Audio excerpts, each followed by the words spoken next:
In my work in gospel studies, I have focused especially on what's called narrative criticism of the Gospels, treating the Gospels as though they were short stories and using some concepts that we have derived from analysis of sometimes modern fiction, but of other types of stories. One concept that has proved especially fruitful is paying attention to empathy. Empathy is that quality by which the reader is invited to identify with one of the characters in the story and to produce meaning for the reader through that empathy. One reason this has proved to be so interesting is because we have learned that different readers sometimes empathize with different characters. And so they discover that the same biblical story has potential to mean different things to different people. Narrative critics say that empathy is sometimes realistic. That's when I read a story and, maybe one of the characters in the story is a pastor or a missionary or a church worker, and I empathize, I identify with that character because that's what I am also. Or sometimes empathy is idealistic. And that can be kind of embarrassing, but we might identify with a character who isn't actually very much like us, but deep down inside there must be something in us that wishes we were like that character. When I was a teenager and read Superman comic books, I had a lot more in common with Jimmy Olsen than I did with Superman, but I always imagined I was the latter and not the former. That's idealistic empathy.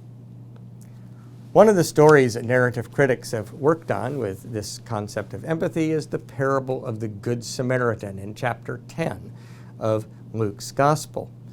We find that as we read that story, Jesus seems to invite the reader to ask, which of the characters are you most like?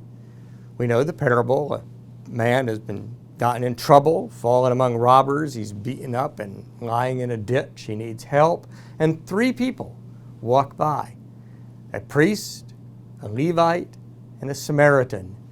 The priest ignores the man and walks by on the other side, so does the Levite, but the Samaritan stops and helps the man. The point of the story obviously seems to be that you should not be like the priest or the Levite. You should be like the Good Samaritan. Go and do likewise, Jesus says. Go and be like the Samaritan. The story was told in a context where Jesus' audience were Jewish people who would be much more likely to empathize realistically with a priest or a Levite. They had far more in common with priests and Levites than they did with Samaritans, but Jesus is encouraging them to empathize idealistically with a character with whom they might actually think they have almost nothing in common. Indeed, it might be difficult or even offensive to them to identify with such a character. Preachers have seized on that potential over the years. I've heard many sermons on the parable of the Good Samaritan where instead of the Samaritan, the person who helps the man in trouble is someone else who might be a despised person, or at least someone who the man in the ditch would not necessarily want to receive help from.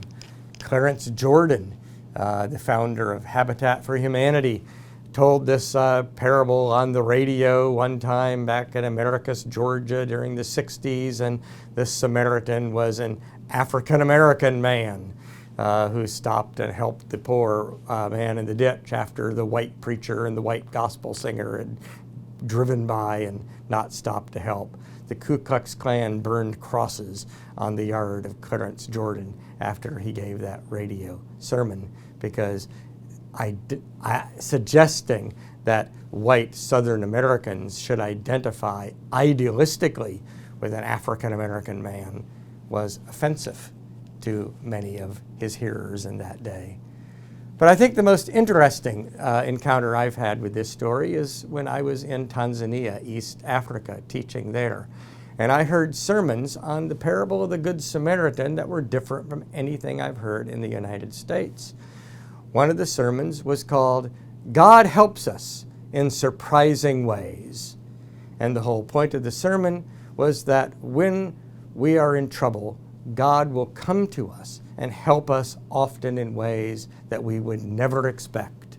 Sometimes the people that we think would help us let us down, but God comes through in surprising ways. When I heard those sermons, I thought, well, that's a nice message, but how in the world do they get it out of the parable of the Good Samaritan? And then, of course, it dawned on me. The Tanzanians were empathizing, not with the three men walking down the road, but with the man in the ditch. When they heard the story, they imagined that they were that man in the ditch, wondering, not should I help the person in trouble, but wondering, who will help me? Who will come to my aid?